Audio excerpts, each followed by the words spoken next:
Muy buenas tardes a todos y bienvenidos un día más al invitado de Radio Francia Internacional. La poeta y escritora peruana Grecia Cáceres acaba de inaugurar en la escuela IESA, aquí en París, centro universitario dedicado a los oficios de la cultura y del arte, Borges y yo, exposición en la que, con la participación de los alumnos de la escuela, ha puesto textos del escritor argentino en la voz de paseantes anónimos de París. L'Aleph, dans la mythologie borgésienne, est le lieu où se trouvent, sans se confondre, tous les lieux de l'univers vus de tous les angles. Borges décida qu'il lui fallait voir cet Aleph. Il demanda donc à son cousin de lui indiquer comment. Celui-ci lui indiqua qu'il devait se rendre dans la cave, se coucher au bas de l'escalier, attendre que ses yeux s'habituent à l'obscurité et regarder fixement la 19e marche. Au bout de quelques minutes, il verrait l'Aleph. Y precisamente para hablarnos de esta exposición y de su intensa actividad literaria, Grecia Cáceres ha sido tan amable de venir hasta nuestros estudios. Muy buenas tardes, Grecia. Buenas tardes, Jordi. Gracias por la invitación. No, gracias por haber hecho el esfuerzo de venir hasta nosotros. Has venido acompañado por Joana Genovés, quien es alumna de la escuela y que ha participado en que ha editado el vídeo que estábamos viendo precisamente. Muy buenas tardes, Joana, y gracias por haber aceptado nuestra invitación. Permitidme antes que nada que explique que Grecia nació en Lima en 1968, donde estudias lingüística en la Universidad Católica. Pero cuéntanos, ¿de qué modo marcó tu inclinación por la literatura, por las letras, el hecho de haber estudiado en un colegio francés, el franco-peruano de Lima? Bueno, yo me inicié a la literatura en la biblioteca del Colegio Francés de Lima. Teníamos una excelente biblioteca, porque es cierto que en Perú los libros, sobre todo en los años 70, 80, era muy difícil encontrar todo lo que uno quisiera en la librería, ¿no? Y era muy caro.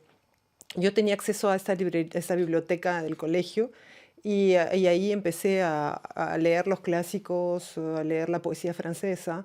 Y fue en la Universidad Católica, cuando ingresé a la universidad, que descubrí la literatura peruana y su importancia inmensa, ¿no? Más allá de la cultura francesa, imagino que el colegio francés tenía, en aquellos años turbios de la guerra en Lima, un cierto aire de libertad, ¿no? Sí, yo justamente tengo una novela que habla de la época de la escuela, y es cierto que entre los muros de la escuela vivíamos en un orden, vamos a decirlo así, cultural y social diferente que el resto del Perú. Era una escuela mixta, laica, cuando la mayoría de las escuelas eran religiosas y de hombres y mujeres separados, ¿no? Entonces vivíamos en una especie de realidad europea un poco artificial, y al salir del colegio y al ir a la universidad fue que me confronté un poco a la realidad del Perú, que era una época muy difícil también, los años 80, del terrorismo de Sendero Luminoso.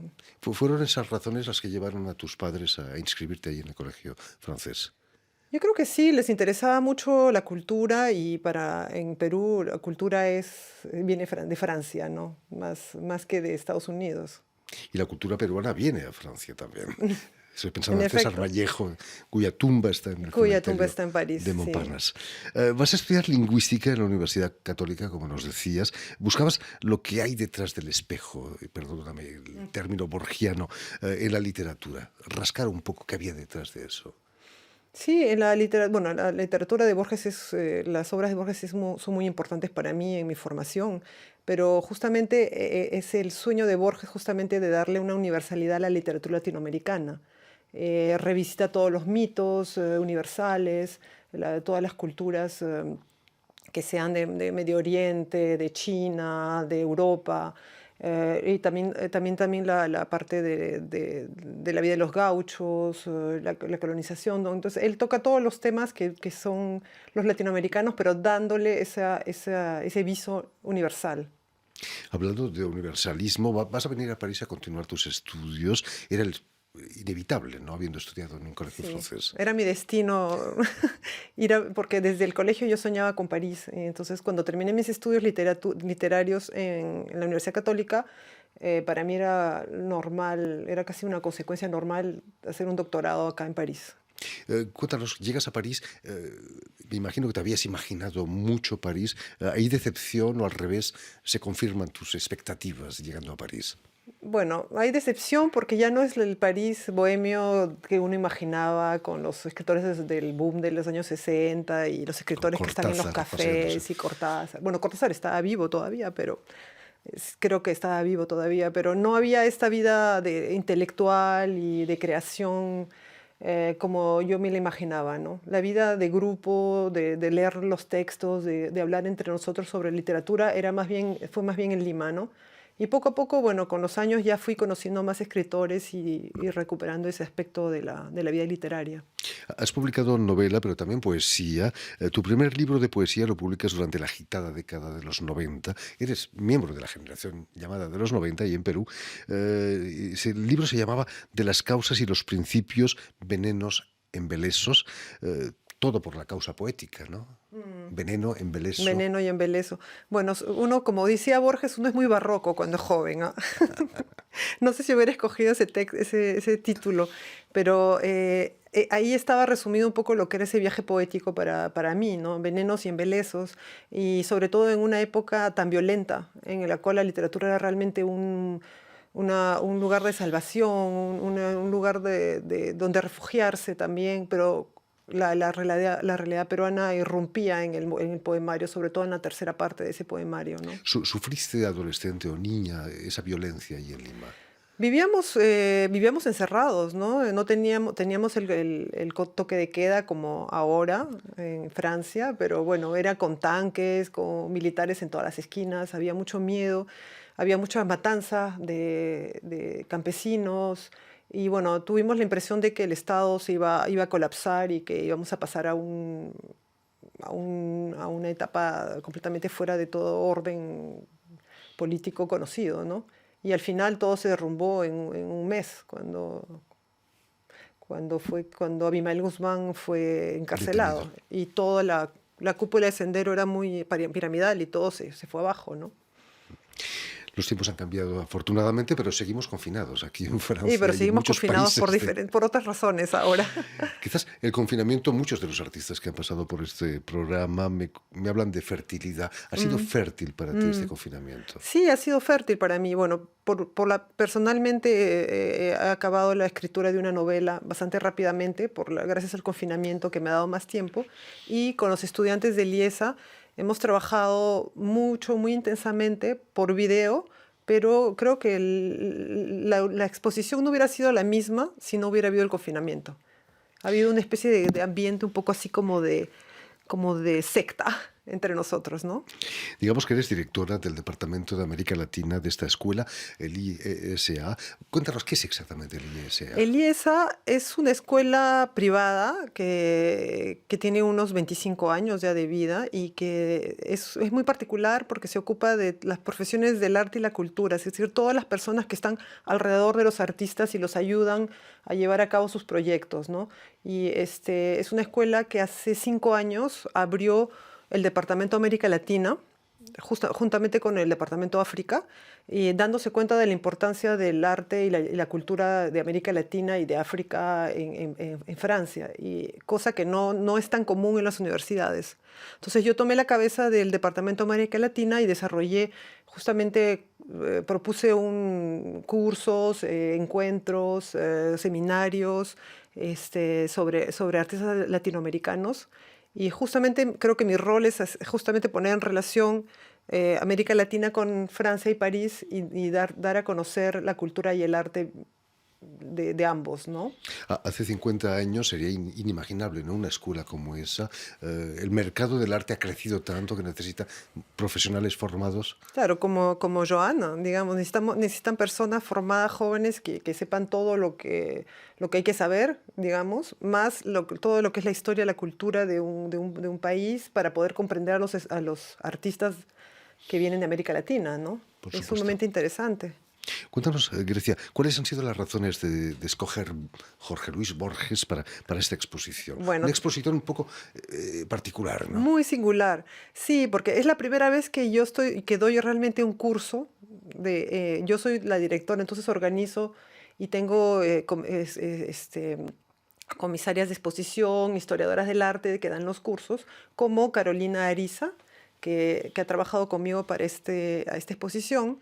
Pero esta vez yo tenía que intervenir. Y para mí fue una evidencia que tenía que trabajar la literatura y el arte. Y Borges me vino casi inmediatamente a la mente, porque son textos breves que puedo trabajar con los estudiantes, o textos breves, los cuentos de Borges, o ensayos, o poemas. Entonces podía con ellos hacer la lectura en voz alta de los textos, que era mi primer objetivo, ¿no? Y después, a partir de esa lectura de los textos, ir hacia una exposición, digamos, en la galería, ¿no? Y entonces, conversando con los chicos y durante toda esta etapa de preparación literaria, nos dimos cuenta que la voz era el hilo conductor de la exposición. Entonces íbamos a trabajar sobre grabaciones de voz en estudio, grabaciones en la calle, de personas que están ahí, que uno les hace leer textos de poesía de Borges en diferentes idiomas, además respetando el aspecto cosmopolita y multilingüista de Borges. Y tenemos este video, que es la única cosa visual, entre comillas, en la cual se escucha también un extracto del Aleph. Que ha sido realizado por Joana. Cuéntanos cuál es la idea del vídeo. ¿Hay una voz, una actriz que lee textos de Borges? La idea estaba de poner en imagen el texto de Jorge Luis Borges, el Aleph, y de hacer como de guiar al espectador en el viaje hasta el Aleph, pero con imagen que no impose pas una lectura, pero que abre las puertas. Claro, que sugieran una lectura y no impongan una lectura, ¿no? Exactamente. ¿La música es música original? No hay música, hay voces, dos voces. Una comediante, una actriz y un actor de teatro para la interpretación del texto y la introducción del texto. Y las imágenes están producidas por un artista, un musicien que se llama Stéphane Genovès y que hizo las imágenes y Fantástico vídeo. Grecia, ¿por qué no haber escogido un poeta peruano? Esa es una buena pregunta. Porque de haberlos, haylos, como dicen. Sí, hubiera podido ser un poeta peruano quizás, pero justamente creo que quise tomar un poco distancia de mi propia cultura e ir hacia una cosa que más universal también para mí, desde mi punto de vista. Y creo que tuvimos también personas de Argentina que vinieron a ver la exposición y estuvieron sumamente contentos. Entre ellos la consejera cultural de Argentina, que estaba encantada con la idea también. Y creo que justamente para escapar de nuestro... Porque tenemos un punto de vista muy cerrado sobre América Latina. Si uno viene de Perú, si viene de Bolivia, si viene de Argentina. Pero quizás trabajar con un artista, con Borges, le daba un viso más amplio a mi propia visión, ¿no? Pero quisiera repetir el mismo concepto que es promenade sonore, paseo sonoro, el año que viene con otro escritor. Volviendo a Borges, quizás sus textos, tanto los cuentos como los poemas, van más allá de lo literario. Es casi filosófico, ¿no? Un texto de Borges. Da mucho que pensar. Sí, y justamente en las personas que leyeron los poemas en la calle, todos tuvieron una especie de reflexión sobre la vida, la muerte, el amor, la brevedad de la vida, justamente esta interpretación muy filosófica de la obra de Borges. Uno se da cuenta que casi todos los textos son reflexiones sobre el tiempo, sobre las relaciones humanas, sobre todo el paso del tiempo, la finitud también. Entonces, eso también facilitó, creo, el trabajo de los estudiantes porque les llamó mucho la atención los textos de Borges. Ese lado al mismo tiempo clásico, claro, es fácil entender un texto de Borges cuando uno lo lee con atención. El hecho de que hay siempre una pequeña anécdota, descripción. Entonces todo eso hace que, por un lado, los estudiantes podían captar el contenido filosófico y las personas en la calle igual, en 5 minutos. Es decir, era impresionante. Es impresionante esas grabaciones en la calle. Y unas ideas geniales, 2 hombres sentados en un banco en Ginebra, con 30 años de separación, siendo el mismo, ¿no? ¿Te has imaginado a ti misma sentada con la niña Grecia Cáceres? No digamos 20 años Sí, antes. 20 años, vamos a decir. No, sí, sí, cuando uno lee los dos Borges, a los estudiantes también les gustó muchísimo. Uno siempre tiene esa especie de idea del tiempo, ¿no? Es verdad que el tiempo no es lineal, el tiempo es cíclico y hay momentos en los cuales uno se encuentra consigo mismo en el pasado, ¿no? Y yo, como he cambiado de país, podría ser la Grecia de Perú o de Lima y la Grecia de París. Entonces tengo ese diálogo muy, muy presente, sobre todo en mis novelas, ¿no? En mis novelas yo vuelo mucho sobre mi experiencia en el Perú. Entonces tengo siempre ese diálogo conmigo misma y con el pasado, tratando de no caer en el lado nostálgico o un poco contemplativo, ¿no? Pero nos toca mucho esa dualidad que vivimos, ¿no? Y Borges, entre el hombre público y el hombre privado, entre él mismo joven y él mismo mayor, entre él poeta y él escritor, entre él como argentino que habla de los gauchos y argentino universal que habla de todas las otras culturas. Entonces siempre hay esa ambigüedad que tenemos mucho los latinoamericanos, ¿no? Y director de la Biblioteca Nacional de Buenos Aires, ¿no? En Director de la Argentina. Biblioteca de Buenos Aires, sí. Es un sueño, ¿no? Es la imagen del laberinto que se hace biblioteca cuando entras en esa biblioteca. Cierto, la primera idea para la exposición fue la del laberinto. Queríamos hacer una especie de laberinto y después poco a poco nos hemos ido orientando más bien al hilo de Ariadna, ¿no? El hilo de la voz, que es lo que ha seguido, ha guiado la exposición. Pero es cierto que para Borges el laberinto existe, pero el laberinto no es el caos. Es decir, hay que ponerse en cierta posición como para ver el Aleph.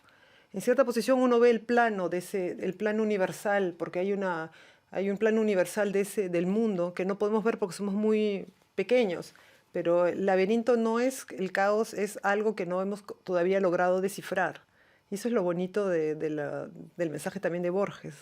Vivimos en un mapa de escala 1:1, ¿no? Sí, No me gustaría, Grecia, dejarte marchar sin que nos propusieras poner voz a uno de los versos, de los mejores versos de Borges, ¿no? ¿Has traído alguno quizás? sí, he traído un texto que se llama Límites, que muchos dicen que es uno de los Bueno, mejores es muy textos. subjetivo, ¿no? Hay Muy gente que le subjetivo. gusta otros versos, pero bueno, tenemos este límite. Tenemos todos límites, Todos en tenemos cierto límites, modo. sí. Bueno, Grecia Cáceres y leyendo Límites de Jorge Luis Borges. límites. De estas calles que ahondan el poniente, una habrá, no sé cuál, que he recorrido ya por última vez, indiferente y sin adivinarlo, sometido a quien prefija omnipotentes normas y una secreta y rígida medida a las sombras, los sueños y las formas que destejen y tejen esta vida. Si para todo hay término y hay tasa y última vez y nunca más y olvido, ¿quién nos dirá de quién en esta casa, sin saberlo, nos hemos despedido? Tras el cristal ya gris la noche cesa, y del alto de libros que una trunca sombra dilata por la vaga mesa, alguno habrá que no leeremos nunca. Hay en el sur más de un portón gastado con sus jarrones de mampostería y tunas, que a mi paso está vedado como si fueran una litografía.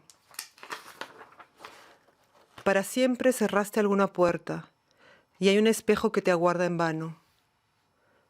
La encrucijada te parece abierta y la vigilia cuadrifonte jano. Hay, entre todas tus memorias, una que se ha perdido irreparablemente. No te verán bajar a aquella fuente, ni el blanco sol, ni la amarilla luna. No volverá tu voz a lo que el persa dijo en su lengua de aves y de rosas, cuando al ocaso, ante la luz dispersa, quieras decir inolvidables cosas. Y el incesante ródano y el lago, todo ese ayer sobre el cual hoy me inclino, tan perdido estará como Cartago, que con fuego y con sal borró el latino. Creo en el alba oír un atareado rumor de multitudes que se alejan. Son los que me ha querido y olvidado. Espacio y tiempo y Borges ya me dejan. Muchísimas gracias, Grecia Cáceres, por estos versos de Jorge Luis Borges. Esperemos que no sea la última vez que estés con nosotros aquí en este estudio. No, espero volver, sí. Cuán borgianos nos podemos volver. Muchísimas gracias también, Joana Genovés, por haber estado aquí, por ese magnífico vídeo que nos has traído. Permitidme también que dé las gracias a nuestros amigos Julián Leng y Vanessa Loasso, quienes se han ocupado hoy de la realización del programa, y enviar también un saludo muy especial a nuestros telespectadores, porque también los tenemos, que nos siguen en toda América Latina y seguramente en Lima también, gracias a una cadena de televisión internacional que emite desde Uruguay, Montevideo, y que se llama UCL, un canal latino. Y a ustedes, muchísimas gracias por su atención y les damos cita para una nueva edición de El Invitado de Radio Francia Internacional. L'Aleph, dans la mythologie borgésienne, est le lieu où se trouvent, sans se confondre, tous les lieux de l'univers vus de tous les angles. Borges décida qu'il lui fallait voir cet Aleph. Il demanda donc à son cousin de lui indiquer comment. Celui-ci lui indiqua qu'il devait se rendre dans la cave, se coucher au bas de l'escalier, attendre que ses yeux s'habituent à l'obscurité et regarder fixement la 19e marche. Au bout de quelques minutes, il verrait l'Aleph. Borges suivit les instructions à la lettre et se retrouva, quoique dubitatif, dans la position recommandée pour voir l'Aleph. Et il le vit. Borges tente ici, limité par l'aspect successif du langage, de décrire l'infinité d'événements et de lieux, d'objets et de personnes superposés qu'il vit dans l'Aleph en un instant. Mes yeux avaient vu cet objet secret et conjectural, dont les hommes usurpent le nom, mais qu'aucun homme n'a regardé. L'inconcevable univers.